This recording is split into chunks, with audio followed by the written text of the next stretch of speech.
قصة العرق دساس. ركزوا معي كيف دساس. يحكى أن رجلا دخل إلى مملكة وذهب يتجول في شوارعها وهو ينادي: أنا رجل سياسي أحل كل المشاكل وأصالح بين المتخاصمين. أنا سياسي. فسمع الملك نداءه وطلبه إلى مجلسه. الملك: أنت سايس يعني تربي الخيول؟ عندي فرس عنيدة أريدك أن تسوسها وتدربها. الرجل: يا مولاي أنا سياسي ولست سائسا وليست حرفتي تربية الخيول. الملك: هذا أمر، اذهب واعتني بفرسي وإلا قتلتك. الرجل مذعورا: حاضر سيدي. أمر الملك بوجبتين للرجل، رز وحساء في الغداء والعشاء. باشر الرجل تربية الفرس أياما ثم هرب، فقبض عليه حرس الملك وقدموه له. الملك: لماذا هربت؟ هل وجدت في فرسي عيبا جعلك تهرب من تربيتها؟ الرجل: سأخبرك عن عيب فرسك ولكن امنحني الأمان.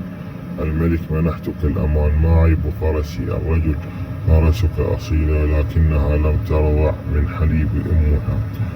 غضب الملك من كلام الرجل واتهمه بالكذب وزج به في السجن. ثم أمر بإحضار السابق وسأله: من أين رضعت الفرس وإلا قطعت عنقك؟ قال السايس: عندما ولدت فرسك ماتت أمها فلم أجد لها حليبا سوى من بقرة كانت في الحظيرة، خفت من بطشك فأخفيت عنك الخبر. أمر الملك بإحضار الرجل من سجنه ثم سأله: كيف عرفت بأن فرسي لم تعد أصيلة؟ قال الرجل: الفرس لا يبحث عن الكلأ والعشب بل يحضر إليه وهو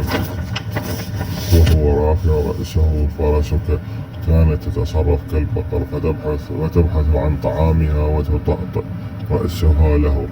أعجب الملك بفراسة الرجل وأمر بأن يجعله مستشارا لزوجته. الملك رفض الرجل لكن الملك هدده بالقتل، فامتثل الرجل لأوامره. ثم أمر الملك بتزويد وجبة السايس بدجاجتين للغداء والعشاء. اشتغل الرجل أياما مع الملكة ثم هرب، فألقى الحرس القبض عليه وقدموه للملك. الملك: ماذا وجدت في زوجتنا حتى هربت؟ الرجل: وهل ستمنحني الأمان لو أخبرتك؟ الملك: نعم لك ذلك. الرجل: زوجتك ملكة ولكنها ليست ابنة ملوك كما تتصور. غضب الملك ووضع الرجل في السجن ثم سافر إلى حماه والد زوجته في المملكة المجاورة، وعندما اختلى به وضع السيف على رقبته وقال له: أخبرني ما حقيقة نسب ابنتك لك؟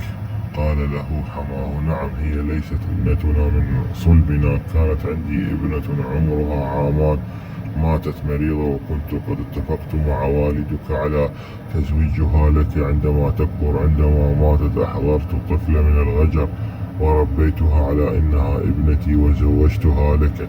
عاد الملك إلى مملكته ثم أخرج الرجل من السجن وسأله: كيف علمت بأصل زوجتي؟ وقال له من طباع الغجر إنه يغمزون حين يتكلمون وزوجتك كثيرة الغمز في الكلام.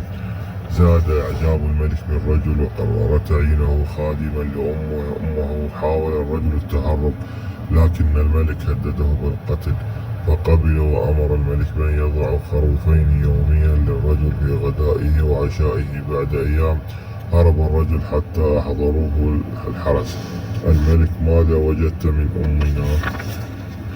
الرجل: وهل ستمنحني الأمان؟ الملك: نعم، قل ما عندك. الرجل: أنت لست ابن والدك الملك. غضب الملك وأودع الرجل السجن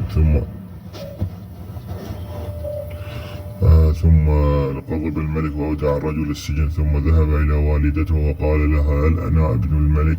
حاولت الملكة الأم التهرب من الإجابة ثم استسلمت معترفة قائلة: له كان زوجي الملك عقيما ومع ذلك يتزوج في كل عام من بنات المملكة، وبعد 9 أشهر يذبحها إذا لم تنجب حتى تزوجني، فاضطررت إلى معاشرة طباخ القصر فأنجبتك. عاد الملك إلى القصر وأمر بإحضار الرجل ثم صرخ قائلا له: تبا لك، كيف عرفت سر خطير كهذا؟